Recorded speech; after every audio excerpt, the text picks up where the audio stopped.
The town that received letters from someone who didn't exist. In 1997, a quiet town in the middle of nowhere began experiencing something strange. It wasn't a crime spree. It wasn't a sudden disappearance. It wasn't even a robbery. It was letters. Plain white envelopes began appearing, seemingly out of nowhere. The first one arrived at the police station, the next at the courthouse, and soon letters were appearing in places where they had no business being, like a local school office. They were unsigned. They had no return address, no fingerprints. The contents, however, were what shook the town to its core, because whoever sent them knew things they were never supposed to know. Names of missing persons, details about investigations that hadn't been released, secrets known only to law enforcement.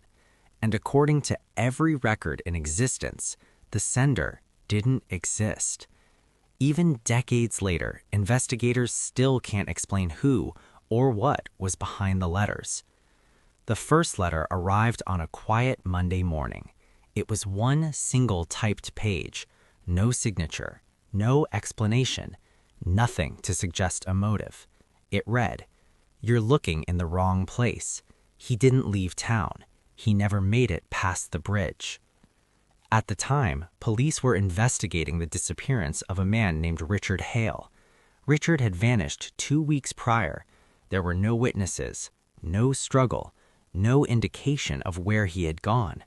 The bridge mentioned in the letter was a detail only 5 investigators knew about, yet the letter knew. Officers were stunned. Some thought it was a prank.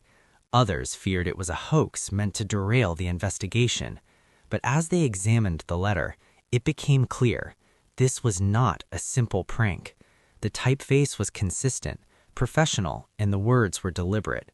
There was an intelligence behind the writing that was almost unnatural.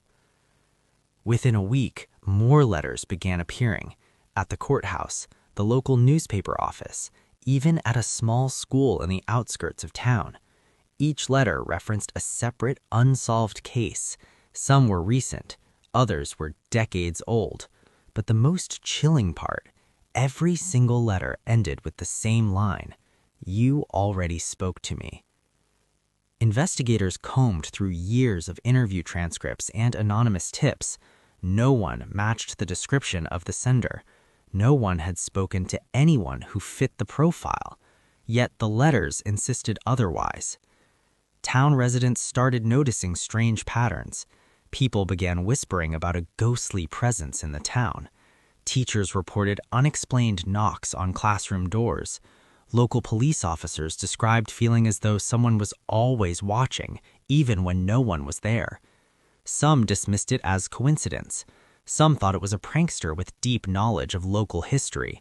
But there were too many letters, too many details that no outsider should know about.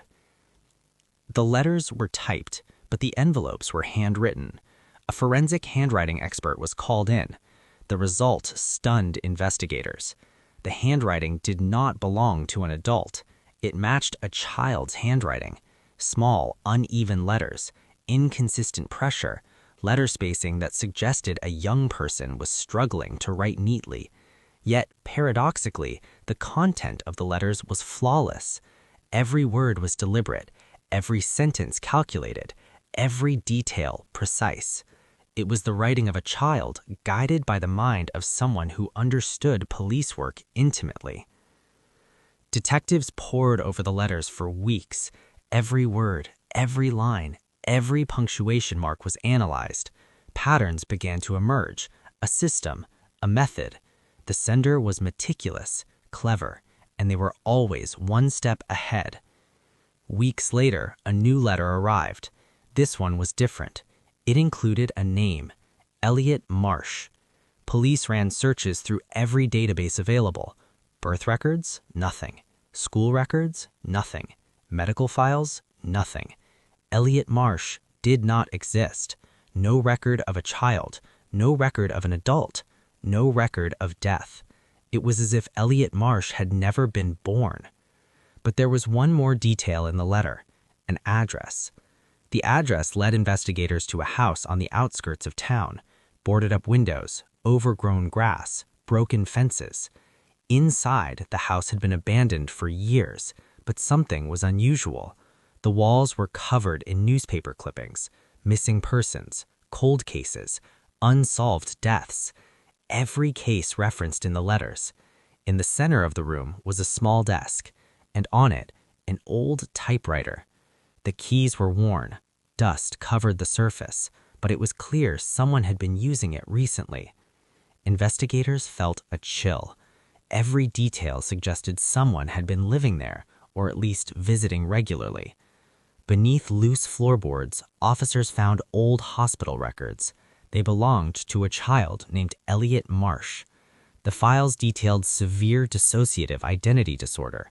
Doctors noted that Elliot insisted he remembered events he could not possibly have witnessed. Patient insists the memories are not his own. The files described a fragile child, trapped in a mind that sometimes remembered things from other people. And then, like a shadow, Elliot disappeared. He left no trace. No one knew where he went.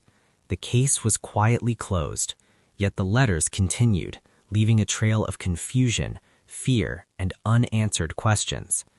Finally, one last letter arrived, addressed personally to the lead detective. It read, "I don't stay in one place anymore. I write so the forgotten don't disappear twice." At the bottom was a date, 3 days in the future, and on that day, a missing person was found exactly where the letter had predicted. No one knew how. No one understood why. No more letters ever came. The house was sealed. The files were archived. But the mystery remains. Who was Elliot Marsh? A witness? A victim? Or someone who remembers what the rest of us cannot? Some mysteries are never meant to be solved. Tell me your theory in the comments, and subscribe for more true crime stories that refuse to disappear. Because sometimes the truth doesn't want credit.